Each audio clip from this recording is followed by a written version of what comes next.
Hi everyone. मुझे बहुत लोगों ने पूछा कि लीगल लैंग्वेज का जो पेपर है वो समझ में नहीं आ रहा कि किस तरीके से उसकी तैयारी करें। कोई पैटर्न नहीं है इसका कोई तैयारी करने के लिए, या कोई प्रॉपर एक जो ब्लूप्रिंट नहीं मिल रहा किसी को कि कैसे इसको तैयार करें।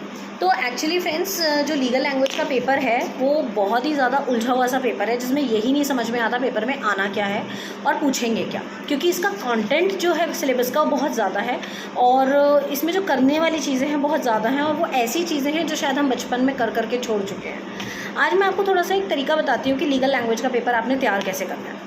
लीगल लैंग्वेज का पेपर का सबसे पहले तो मेन पर्पज़ ये होता है कि एक जो हम जब एलएलबी हमारी अब कंप्लीट होने वाली है, तो हम जब आगे जाके ड्राफ्टिंग करेंगे या हम कोई डॉक्यूमेंट तैयार करेंगे तो उसमें हम किस तरीके की लैंग्वेज का प्रयोग करेंगे, और वो जो लैंग्वेज है वो लीगल होनी चाहिए, हम लेमन लैंग्वेज ना लिखें उसके अंदर, उसके फॉर्मेट्स कैसे होने चाहिए, टर्मिनोलॉजीज़ क्या यूज़ होनी चाहिए और वोकैबुलरी क्या यूज़ होगी उसके अंदर। तो इन सब चीज़ों की तैयारी कराने के लिए हमें लीगल लैंग्वेज का पेपर दिया जाता है। अब ये जो लीगल लैंग्वेज का पेपर है इसको क्लियर करने के लिए आपको 3-4 चीज़ों पे बहुत फोकस करना पड़ेगा। Number 1 is your English grammar. English grammar में भी basically the integrated grammar part. Integrated grammar is noun, pronoun, sentences, parts of speech, voice, direct indirect speech हो गया, ठीक है। फिर इसके अलावा आपको antonyms, synonyms, homophones, one word substitution, ये जो चीज़ें हैं ये आपको बहुत अच्छे से करनी है। होमोफोन्स सिमिलर मीनिंग वाले वर्ड्स, ठीक है। वन वर्ड सब्स्टिट्यूशन जिसका एक वर्ड में आंसर आता है। एंटोनियम्स विलोम शब्द, सिनोनियम्स पर्यायवाची शब्द, पार्ट ऑफ स्पीच जिसमें noun, pronoun, verb, adjective, adverb, preposition, conjunction, interjection, ये सब आता है। इसके अलावा डायरेक्ट इनडायरेक्ट स्पीच जो कन्वर्ट करना होता है, एक्टिव से पैसिव वॉइस, पैसिव से एक्टिव वॉइस, ये सब चीज़ें, ये सब आपको बहुत अच्छे से तैयार करना है। इसके अलावा आपको पंक्चुएशंस आ जाती हैं इसके अंदर। पंक्चुएशंस में आपका फुल स्टॉप कहाँ लगेगा, कॉमा कहाँ लगेगा, कॉलन कहाँ लगेगा, सेमी कॉलन्स कहाँ लगेंगे, हाइफिन्स कहाँ लगेंगे, इन्वर्टेड, सेमी इन्वर्टेड, ये सब कहाँ लगेंगे। इसके अलावा आपको टाइप्स ऑफ सेंटेंसेस पूछे जा सकते हैं कि टाइप्स ऑफ सेंटेंस कितने टाइप के होते हैं, interrogative sentence, negative sentence, imperative sentence, ये सारी चीज़ें। इसके अलावा आपको करेक्शन पूछी जा सकती है कि करेक्शंस कैसे करेंगे।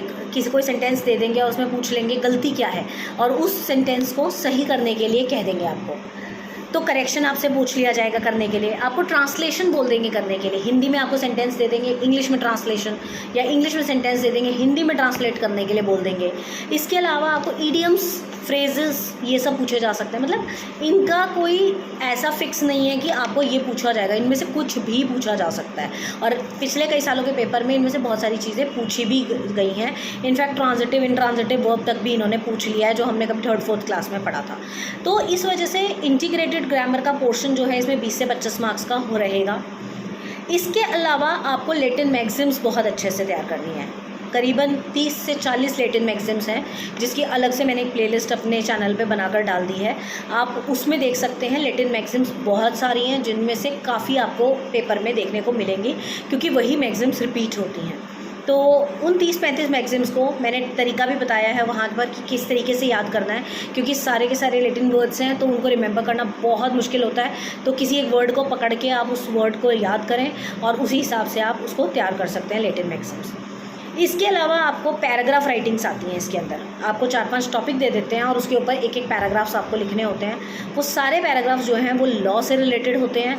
जैसे आपको जुडिशरी के ऊपर आ जाएगा, आपको फंडामेंटल राइट्स के ऊपर आ जाएगा, जस्टिस के ऊपर आ जाएगा, या आपको कोई सुप्रीम कोर्ट के ऊपर आ जाएगा। दे कैन आस्क एनीथिंग, वो कुछ भी आपसे पूछ सकते हैं। पैराग्राफ में तो मतलब वो विमेन के ऊपर डाल देंगे, चाइल्ड के ऊपर डाल देंगे, और प्रोस्टिट्यूशन के ऊपर डाल देंगे आपका आर्टिकल। तो मैंने जो पिछले 4-5 साल के पेपर में नोटिस किया है, there were more than 30 to 40 articles. मतलब कहीं पर भी रेपिटेशन है ही नहीं, सारी जगह इतनी वैरायटी है, दे can ask anything from you. इसके अलावा वोकैबुलरी पे बहुत ज़्यादा इनका फोकस होता है। वोकैबुलरी के क्वेश्चंस बहुत पूछे जाते हैं।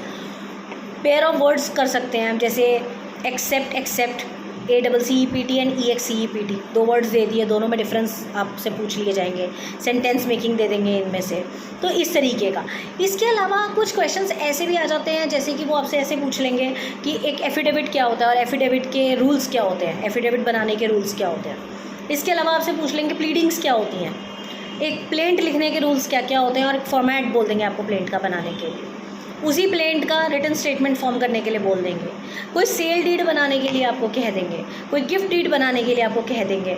तो दे कैन आस्क यू एनीथिंग। जो आप ये समझ लीजिए, जो आपने फर्स्ट से लेके 5th सेमेस्टर तक अभी तक जो पढ़ा है वो उसमें से आपसे कुछ भी पूछ सकते हैं। दे कैन आस्क यू एनीथिंग। तो आपको थोड़ा सा मेंटली प्रिपेयर रहना पड़ेगा इस पेपर को तैयार करते हुए, क्योंकि कोई कन्फाइंड सिलेबस तो है नहीं इसका।